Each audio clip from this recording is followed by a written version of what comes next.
All right, guys. So today we are going to go over rowing.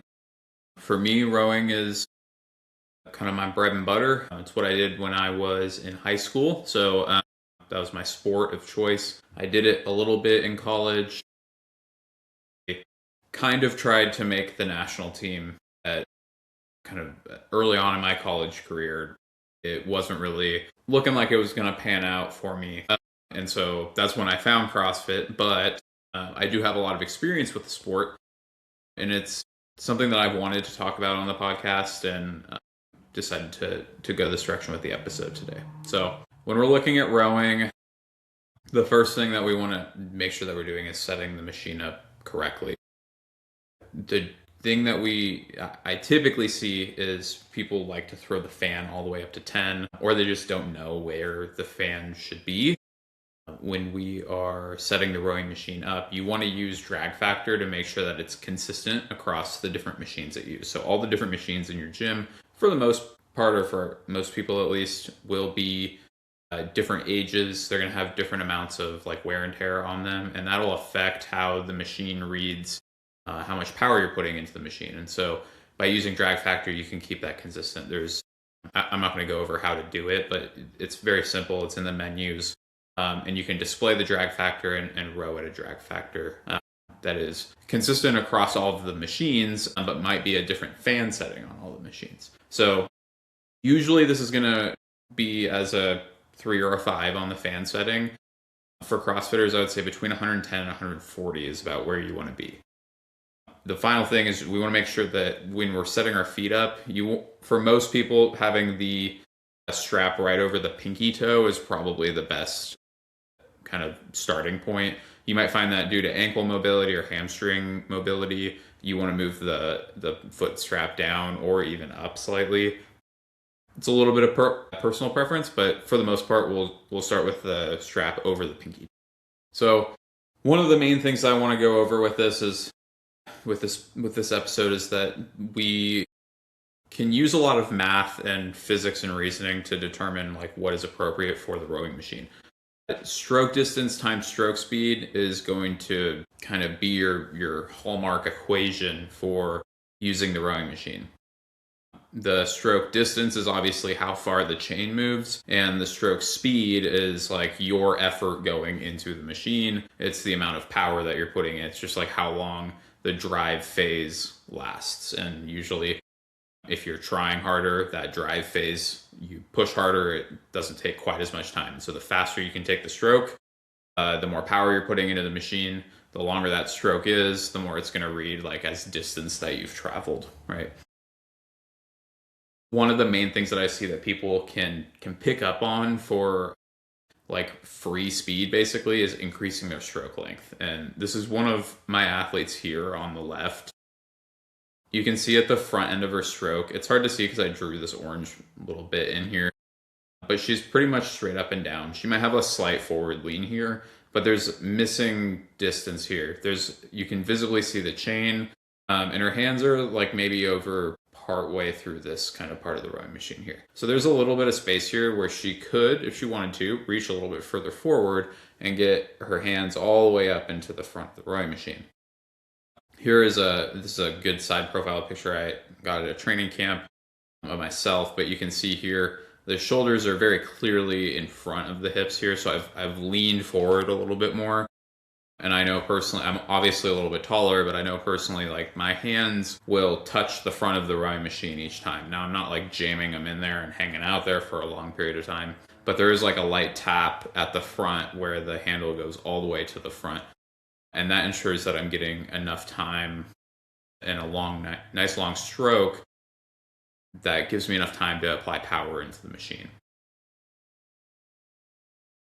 Usually this change, the way I've seen it when I have people in my gym make this adjustment, or if I have clients online make this adjustment, it usually gets you about 50 to 100 extra calories an hour, which is not a huge difference, but when we're looking at 100 calories total in a workout, and if we're starting to look at quarterfinals leaderboards where the difference between 20 seconds is 100, 200, 300 places, that does make a pretty big difference. So really reaching as far forward as you can, not getting too like hunchbacked necessarily. Like this, I would say this is still a relatively neutral spine.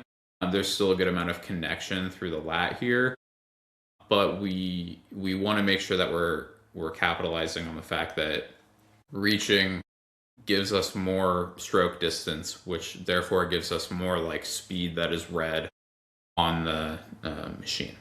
So we'll look at how the rowing machine works now. Basically, the drag factor is going to measure how much air is being let out of the machine. And so when you put the fan up on 10, it opens the fan housing up and allows more air to be pushed out. When the fan housing is closed, it keeps more air in that housing, which provides like a momentum basically, because there's air spinning in that circular motion within the housing. And then that makes it easier for the fan to continue to spin, right?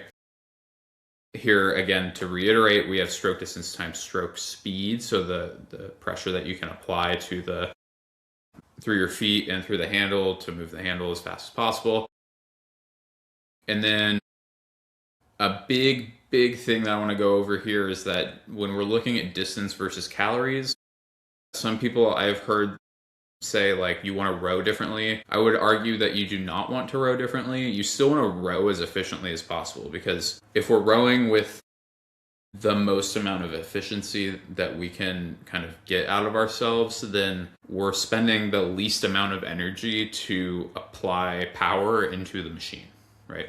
But we want to capitalize when we see opportunities to take advantage. And when I'm looking at distance versus calories, your effort does not scale nearly as far with distance as it does with calories. And there's some sample calculations on the screen there, but for 500 meters of rowing at 200 watts, you'll finish 500 meters in about 2 minutes, and you'll get about 16.6 calories per minute, right? At 300 watts, so you have to go 50% faster, significantly faster. You'll finish a 515 seconds faster, but you'll get 5 more calories per minute, okay? And so you'll, over the course of the time that you're rowing, you'll have 45 calories, or let's say, so if you're going to row for meters in this situation, you would finish 15 seconds faster, which is not a lot given the increased amount of effort. If anyone's been on a rowing machine, the amount of effort that it takes to row at 1,000 calories per hour versus 1335 calories per hour is pretty significant. But if we're rowing for 45 calories for time, right, you're looking at the difference of a minute, right? That makes a pretty big difference. And so this is like where context matters. If we have an open workout where we're rowing for meters, for example, and this happened a couple of years ago, it didn't make sense to really push as hard as you could on the rowing machine. But if we have, a workout where, you've got 50 calories at the beginning or the end of it, it might make sense to push a little bit harder, because you will get like exponential return on your effort, basically. And what's happening here is the machine is calculating your calories per hour, which is very closely related to wattage, right? And wattage has to scale exponentially as you produce more and more power, right? Now, speed does not scale exponentially, because the rowing machine is taking into account the fact that there is wind resistance in real life. There is the resistance of water. Basically, like, you'll reach a point where you can't get the boat in real life to move any faster, and it knows that, right? And so for that reason, even if you're applying a ton of pressure and you're rowing your heart out as hard as you possibly can, the machine to an extent is limited. It's very rare that we see anybody get the machine to go faster than like 110 per 500, right? But there are big differences in the amount of wattages that people are producing. And it takes, as you get closer and closer to that top end of the speed on the rowing machine, it gets harder and harder to produce like a faster split time. But if you put the machine on like watts, for example, you might notice that the watts are still creeping up to an extent. On the rowing machine, there are inefficiencies, and there's like a couple of points of nuance that I want to make here. What should your strokes per minute be? Generally, I would say 24 to 28 is appropriate. I like that because that's generally the rate that you are contracting at for other CrossFit movements. So dumbbell snatches, wall balls, box jump overs, all of those movements you're contracting in that kind of rep range, or rep rate, I should say. And so if you're rowing around that pace, then it can feel pretty similar and easy to stay in rhythm through the workout if you're, matching this rep speed, right? Now, there is basically a power loss formula, and you can look at the math there, but basically what's happening is the heavier you are, the higher you rate, and the longer your stroke distance is. So if you're tall, heavy, and you're rating really high, you effectively are losing a lot of power to the rowing machine, because the rowing machine gives you a flat 300 calories an hour for free, basically. And this is to calculate how much energy it takes you to get to the front of the stroke, because as we move to the front of the stroke, that energy that's taking you to get up to the front of the stroke is not being read by the machine, right? There's no tension on the chain as you move up to the front of the stroke. So when we're looking at power inefficiencies, the more times that happens per minute, the longer the distances that you have to travel where you're getting unread power, and the heavier you are, which means the more work you have to do to get yourself to the front of the stroke, will result in basically like inefficiencies. And these aren't things that you can overcome with technique. It's just the nature of like physics and the work that it takes to execute the movement. So my advice would be, earlier on in a workout, try rating a little bit lower, preserve some of your energy, right? And then as you get closer to the end of the workout, if things feel good, then you can start to push a little bit harder, and maybe it doesn't matter if you become a little bit less efficient, because even though you're getting less efficient, you're also getting faster, right? It's just more power starts to leak as you go faster, I should say, right? And then another important thing that I think a lot of people would benefit from understanding is that when we're looking at calories per hour on the rowing machine, since it gives you those 300 calories per hour for free to like estimate the amount of time or energy that it takes you to get to the front of the rowing stroke, you will inherently at the same wattage get 5 extra calories per hour for free on the rowing machine as compared to the Echo bike. And so if we're going to say, hey, I want you to bike at 200 watts for 1 minute, and I want you to row at 200 watts for 1 minute, you're going to end up with like 11 calories on the Echo bike, and you'll end up with 16 calories on the rowing machine. And that's just due to the calculations that are happening behind the scenes, and you don't have any control over that. And so it's just something to be aware of when you're looking at workouts and looking at pacing workouts. Calories like per minute is going to be different in rowing compared to the Echo bike. And so in training, using things like wattage can be an effective tool, because you can control wattage a little bit better, or just do that kind of mental calculation in your head. If you see a workout and 1 week you do it and it's got rowing in it, and then the next week you do it and it's got Echo bike, you would expect to go about 5 calories per minute slower on the Echo bike compared to the rowing machine, if you maintain the same amount of power output and work during that training piece. So when we're looking at technique, the only technical error that I think is worth talking about when we're putting this into the context of CrossFit is just a lack of connection. And so drive mechanics can vary, and things matter more and more as you start to get into the nitty gritty of like rowing on the water, the physics of like moving the boat with an oar. In this instance, when we're rowing on the machine, all it cares about is how fast the handle travels times how far it traveled, right? And so being taller and moving the handle faster are like the ways that you're going to get stronger, right? Or get better at the rowing machine. So getting stronger will make you move that handle faster, and getting taller will help also, but for most of us, that's not really in our control. So we'll ignore that one. For things to watch, when I'm looking at someone's technique, I want to see the spine neutral. So a common error I see is people get like really wound up and rigid. I actually just watched a video that another coach put out that was giving rowing tips, and it was like way too tight and rigid. You should be relaxed when you're doing your rowing. Your lats should kind of roll and stretch forward to allow you to get that handle as close to the front end as possible. And then you want your shoulders to be relaxed so you can reach the hand forward and have the shoulder relaxed. As you reach the hand forward, you don't have to roll up and into this kind of like aggressive hunched position. You can relax and still just reach the hand forward as far as possible. Neutral rotation of the shoulders, so we don't want to be like rounded inwards like this. Obviously, we also don't need to be like super externally rotated as well. Kind of just like neutral is best. And then having the grip relaxed. You can see before I even start this video here, he's hardly holding on. This is on the recovery phase. As he starts to drive here, he's just going to kind of gently grip onto the handle. We don't want to be over gripping the handle and like death gripping the thing. When we watch him row, and I'll play this video in a second here, there's just a connection from the foot all the way through the hip, right? And then the lat and the hip are the thing that kind of connect the arms to the handle. So his arms are fully extended and relaxed, right? And this lat muscle here comes down and it connects into the hip and the low back. And then the quads and the glutes and the hamstrings all come through and connect into the hip and the low back as well. And so all I look for is this individual fully connected to the handle, right?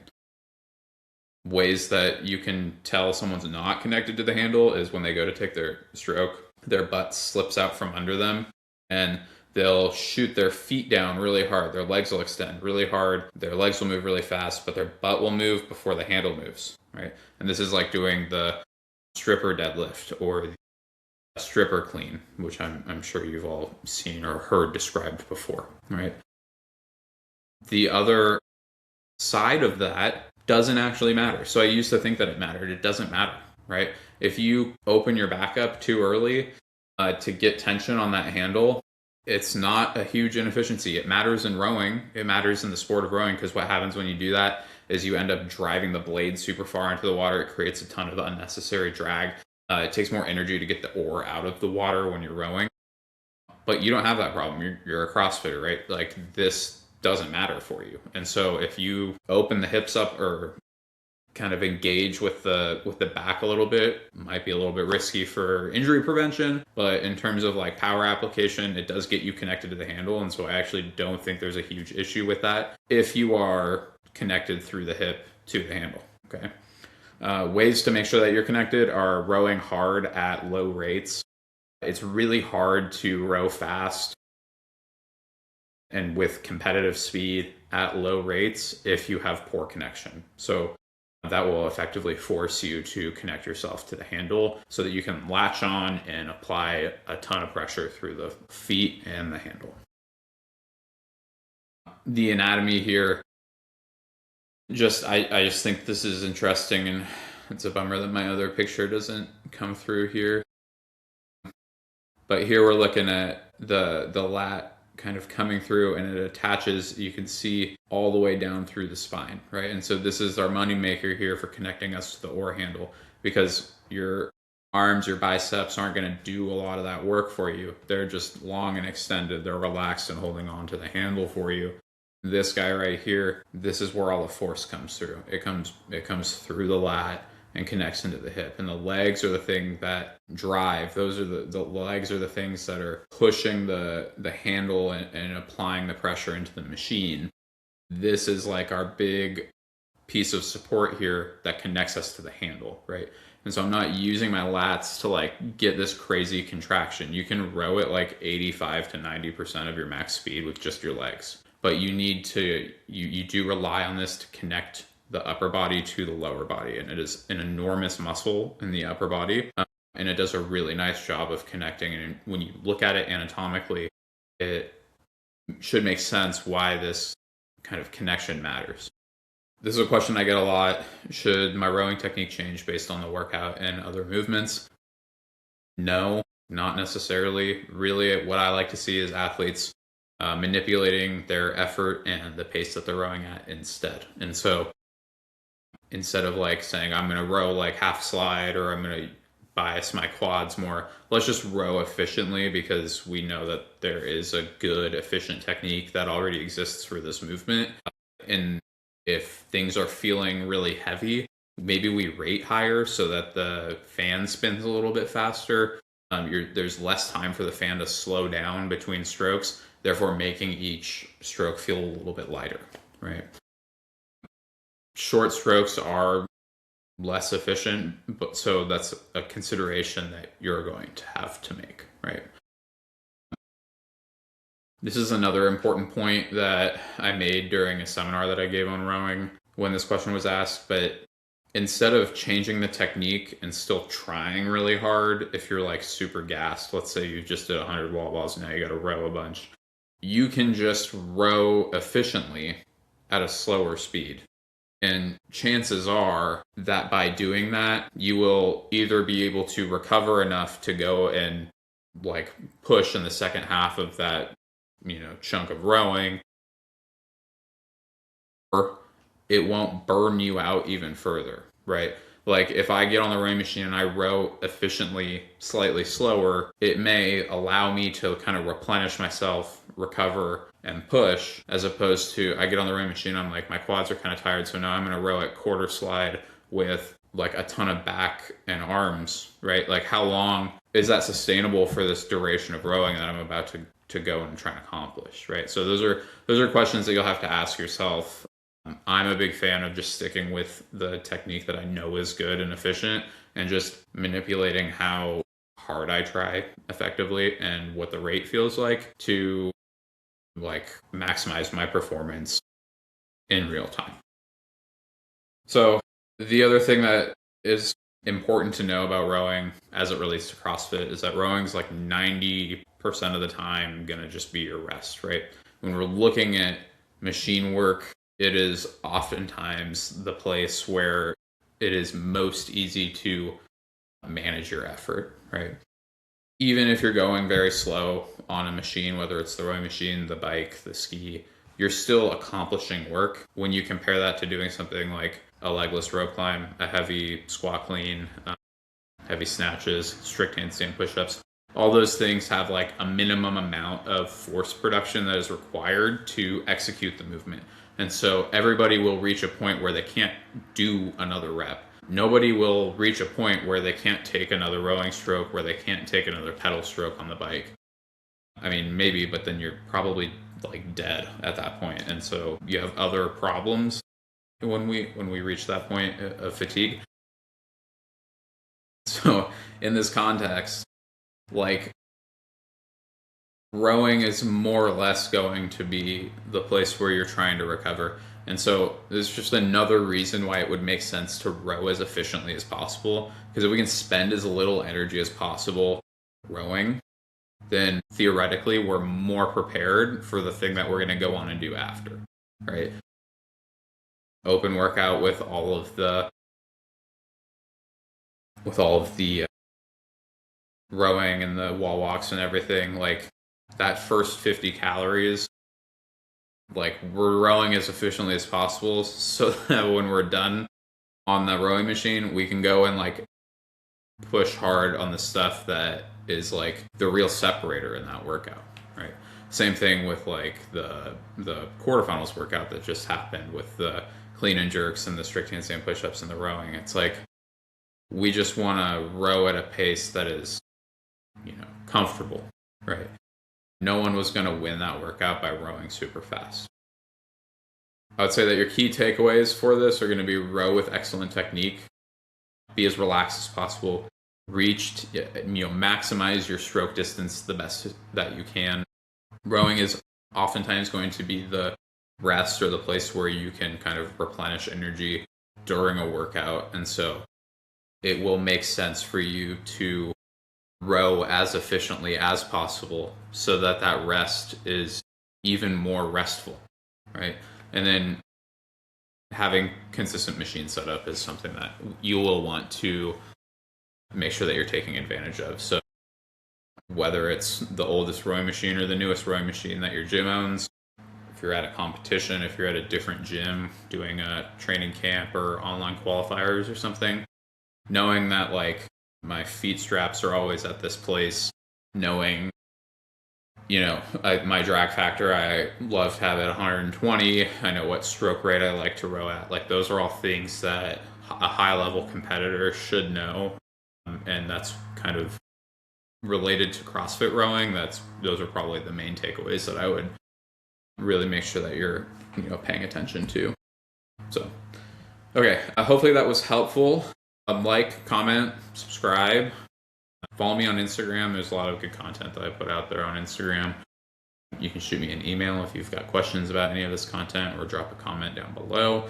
And yeah, hopefully this was helpful, and I'll catch you guys in the next one.